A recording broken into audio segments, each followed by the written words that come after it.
Tonight on the South Today, 4 fire crews are called to a large blaze in the Christchurch suburb of New Brighton.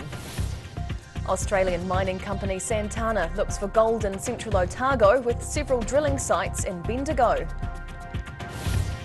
And a pair of kind-hearted people set up a food truck with a difference in South Dunedin.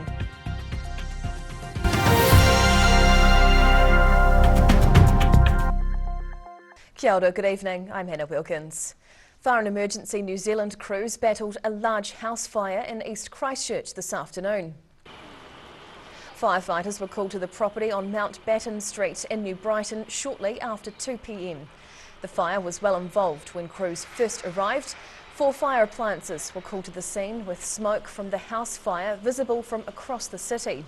The fire initially threatened a neighbouring property, but that was quickly brought under control. Police helped evacuate people in neighbouring properties as a precaution, and St John staff treated 2 people with minor injuries at the scene. Demolition of Moleskill's old swimming pool has begun, making way for a new car park. However, local swimmers shouldn't be too dismayed, as the car park will cater for swimmers at the long-awaited new Moleskill pool, which is currently under construction.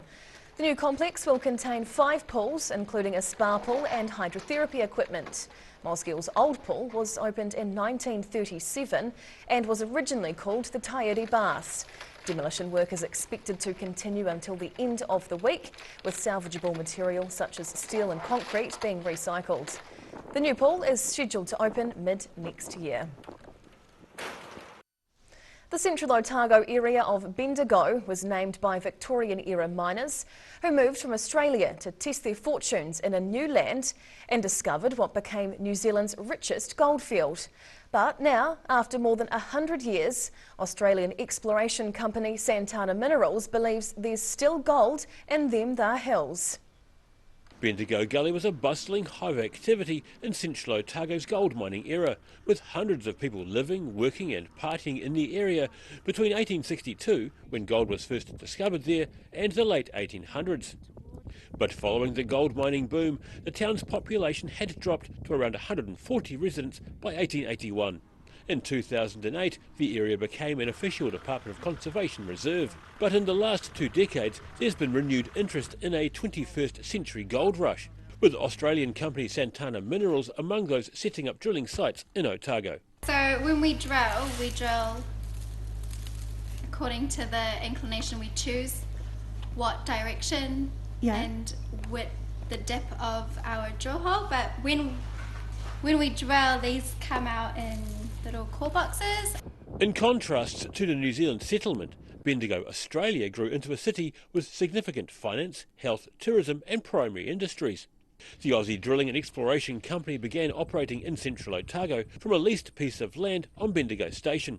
Field Officer Roderick McLeod has a long-standing family connection with mining in the area. I believe my great-great-grandfather worked here driving a horse and car, and then he had a pub along at Sandy Point. There's already positivity about the fresh exploration prospects, with Santana announcing earlier this year what they describe as exceptional and spectacular results from its exploratory drilling program in the Bendigo Ophir goldfield.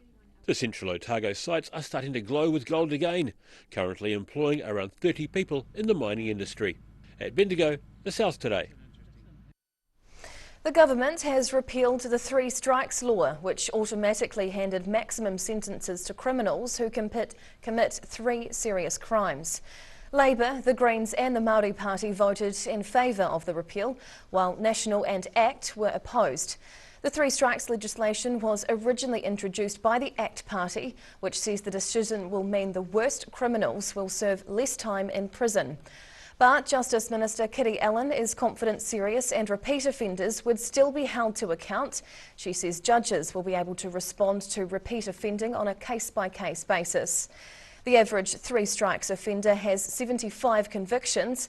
However, just 24 people were sentenced to a 3rd strike while the law was in place. The Otago University Students Association held one of its regular market days on Wednesday at the Otago University campus.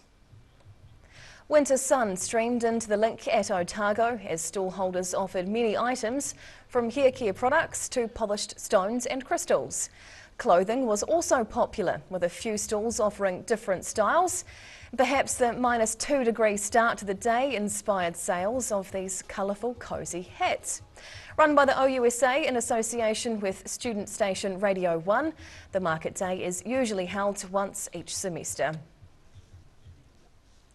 A little kai can go a long way if you have an open heart, and one South Dunedin pair have found a way to make cheap eats community friendly. Serving up a big bowl of caring. Liam Arthur and Jackie Bannon run the Dunedin Bowling Club, a food truck serving cheap meals from the South Dunedin Community Centre. Basically, we just want to make food more accessible for people, so we're selling $4 meals if you bring your own bowl. That's why it's called Dunedin Bowling Club. A pay-it-forward system allows people to buy coupons, which give others in need a bowl of goodness for free. To keep things easy for serving, customers can use any kind of container. You can bring the little click-clacks, you can bring normal bowls. We'll fill anything. We're not picky. Liam Arthur is responsible for creating the menu, which changes each week.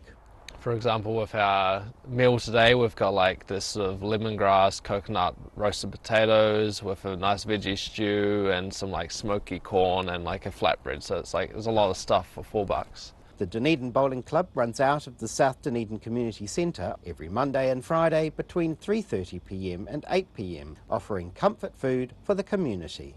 In Dunedin, the South Today. Whai Yakane, still to come on the South Today. A preschool near Goa opens their doors on a major redevelopment, and bragging rights are secured for another year after the Otago and Southland country rugby teams face off on the paddock.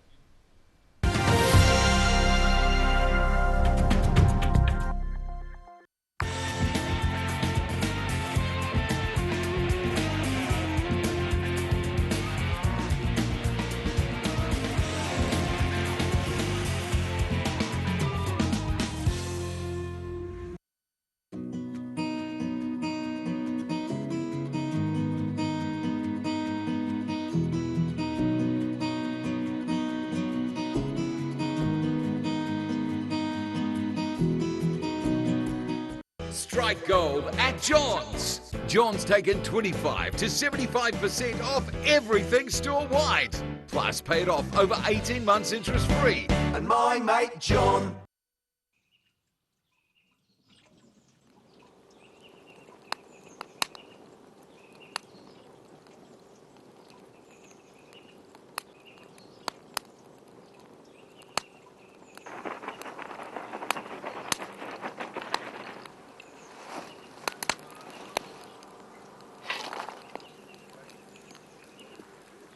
Come on, mate. The blue doesn't go with the brown.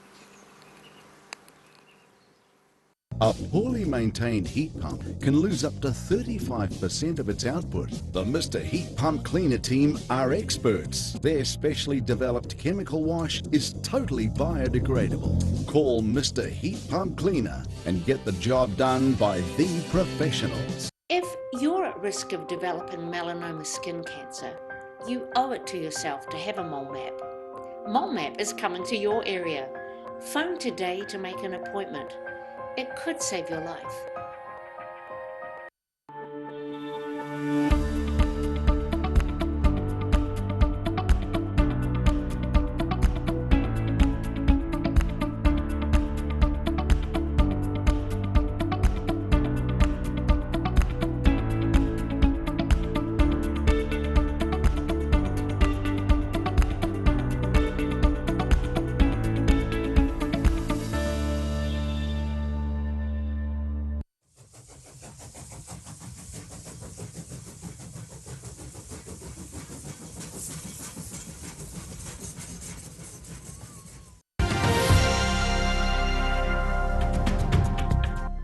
Tēnā koe, welcome back. Matoda preschoolers finally have their own space to thrive in. The Hope Preschool officially opened in the town on Monday, with staff and preschoolers excited to test out the new facilities. Finally getting the chance to cut the ribbon. The Matoda Hope Preschool was officially opened on Monday, with preschoolers eager to get inside and test out their new facility. The preschool was founded in the Matoda Christian Church 8 years ago, but with their licence being capped at 20 children, they soon ran out of space. We always had as many on a waiting list as what we actually had at the preschool. So we thought that if we could do it, then we could benefit more families in the community. Construction began 2 years ago on the new building, which is situated on a section beside the church's car park. The project cost at least $650,000, with 2 rooms in the building, providing room to house 45 children. Well, what is the cost if we can do it and don't do it to the community?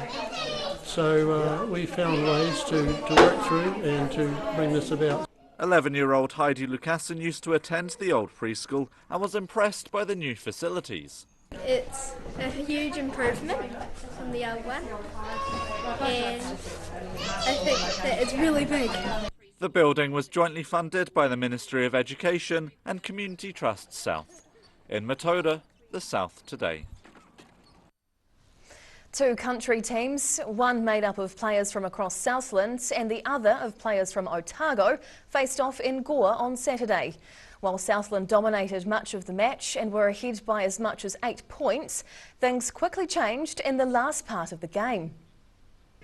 It was a frustrating loss for Southland Country over the weekend, beaten by Otago Country at the Gore Showgrounds with the final score 26 points to 22. Despite the loss, one of Southland's coaches, Bretton Taylor, says he was pleased with the determination his team showed throughout the match. Yeah, disappointed, but in the same breath quite proud of the effort.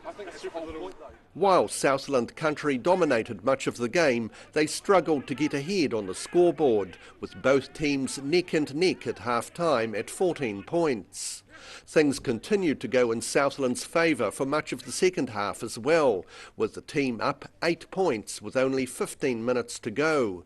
But the tide turned in the final stages, the visitors from Otago Country catching up and eventually claiming the lead. For the most part we played really well. You know, we pretty much dominated the game, but then we made some crucial just individual errors that probably meant that they had a chance right at the end. And then, you know, somewhat controversial try and they win the games. The match was a good regional battle between the Southland and Otago Country teams, with players coming from as far afield as Te Anau and Queenstown. In Gore, the South Today. And now recapping tonight's top stories on the South Today. Some residents were evacuated as 4 crews tackled a large house fire in the Christchurch suburb of New Brighton. Australian mining company Santana is looking for gold in central Otago, setting up several drilling sites in Bendigo. And a kind-hearted pair have launched a food truck with a difference in South Dunedin, offering cheap meals to those in need.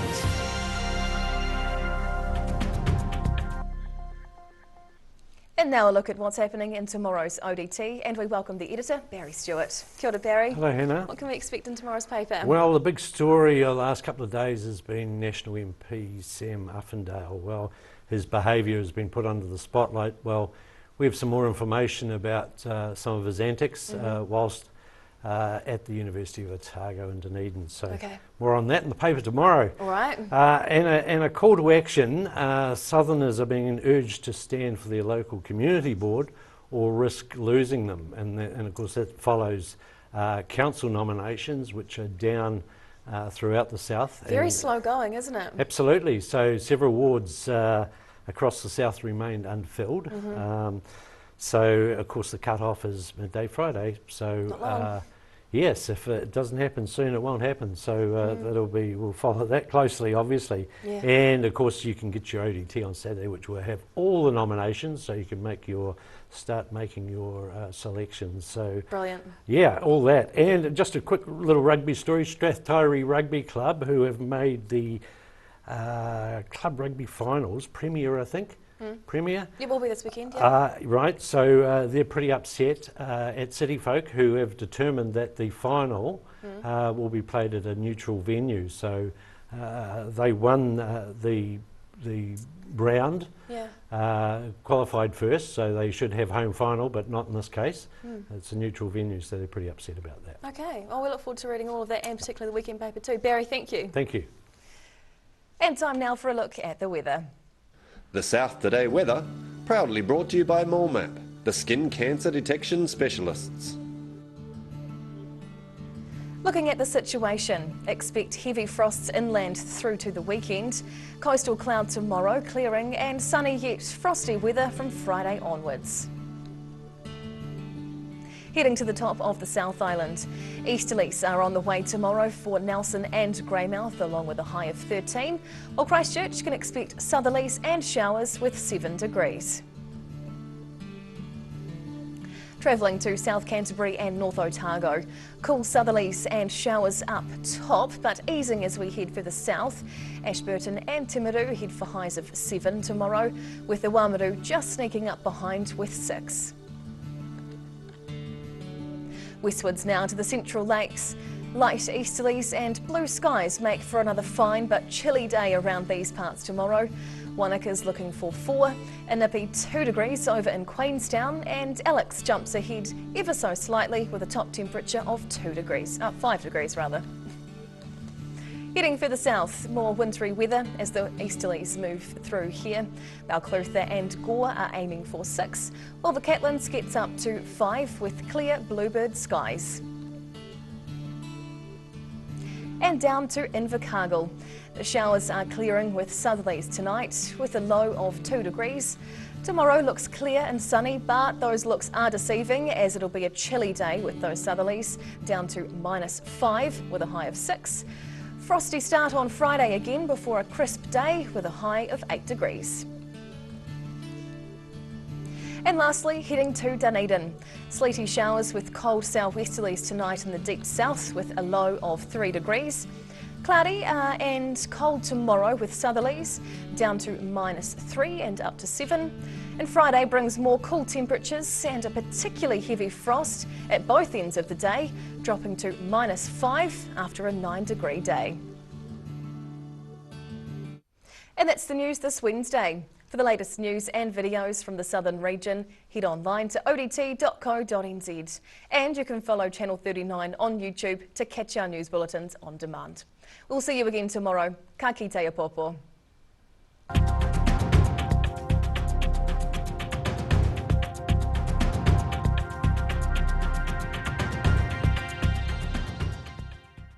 Public interest journalism funded through New Zealand On Air.